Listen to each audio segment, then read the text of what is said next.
Hey everybody, wanted to make a little video tonight addressing a couple things that we've been kind of getting. We've been pretty busy, so we've been kind of quiet, getting stuff done. It's been really hot. We got several events coming up, and it's been hot. It's been really dry. We're definitely in drought, so much so that we pulled the cattle off of our green season area and have been in drought have been in our drought reserve grass, or our reserve grass, or stockpile, whatever you want to call it, for a few days. But the cattle are doing good. This is probably the worst stockpile that we have on the farm.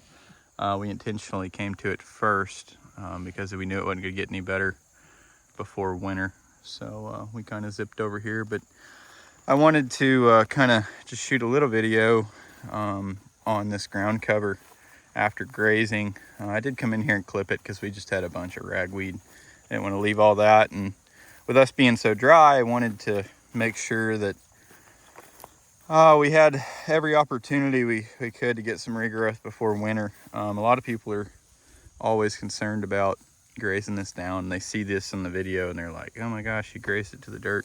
But what I wanted to show in this video is that while we are harvesting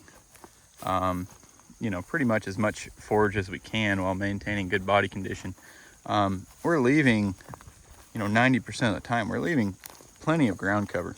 And where we're grazing fully recovered forage, it doesn't take very long at all to get that each individual plant to put off enough leaf to provide even more cover than what we're leaving behind. So even though we're trying to harvest as much as we can, there's always still some trample, there's always still some litter that's left behind. That's just the name of it. You can't really get them to consume it all. I guess you could, but that's not really how we operate. So anyway, I just take a look here if I can get this to work. So again, this is there is some little bit of what we chopped up, but as you can see, I mean, the ground it's definitely not bare.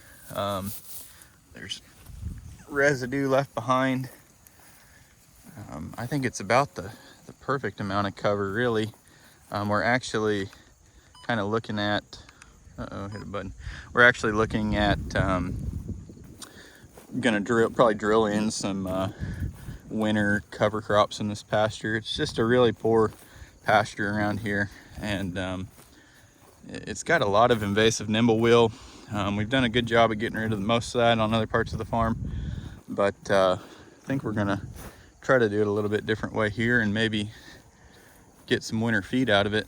So we'll talk more about that later on, but just kind of wanted to again show this, what it looks like. In the video it's always kind of hard, but as you can see, there's still several inches of grass here. There's still quite a bit of cover, but we probably harvested 85 to 90% of the available forage off of this. Like I said, we did brush hog behind them because there's a lot of ragweed.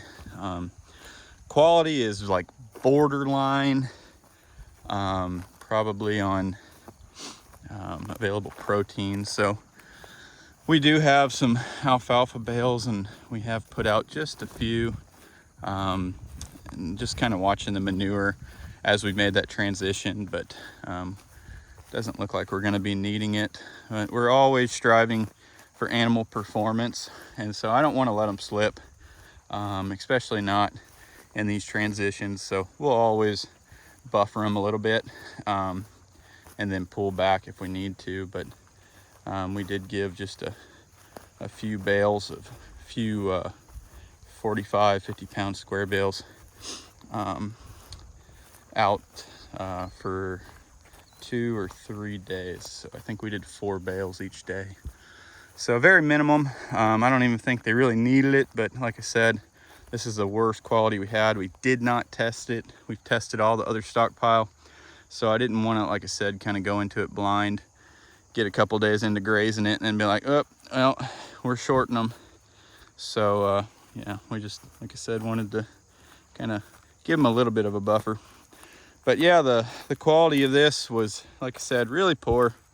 And this is actually a pasture that I got a little too handsy with. I thought it was getting just too many undesirables in it, and I came in here and clipped the tops, and I think I'm pretty well done doing that. This is another, it was just another one of those things where you're like, yep, that was dumb, I'm not going to do that again. So, but hey, we're trying to learn something new every day, and you know, that's why we're making these videos. We're not afraid to share what we're doing and the mistakes we make with you guys. It's all part of learning and growing together. And yeah, that's what we need more of. We need more people doing that. Kind of quick funny story, I actually gave the cattle an extra break tonight because I came out to check them. I turned them into their last break, and I was kind of watching them. You know, it's all picturesque and pretty, and we're finally getting into some real cool weather. Could be 40 something degrees in the morning, and all of a sudden there's just an eruption in this herd. I mean, just an explosion of cattle running in every direction. Nobody got out of the fence, but I mean an explosion. And I was trying to figure out what in the world was going on. Well, we've gotten so dry, apparently the ground bees have really been showing up. We found some in our garden too, but yeah, kind of right over in this area, I mean an explosion. Poor cattle got just absolutely ate up. But anyway, thought that was kind of a funny story I'd share with everybody. So be on the lookout if you're dry. Those ground bees are nasty and no fun. So the cattle surely do not like them. But hope everybody's having a great day, and we're very grateful to be able to share this with you guys. Hopefully we'll get some more time to do some more of this. And yeah, hope everybody's doing good and having a great day. So we'll talk to you next time. See ya.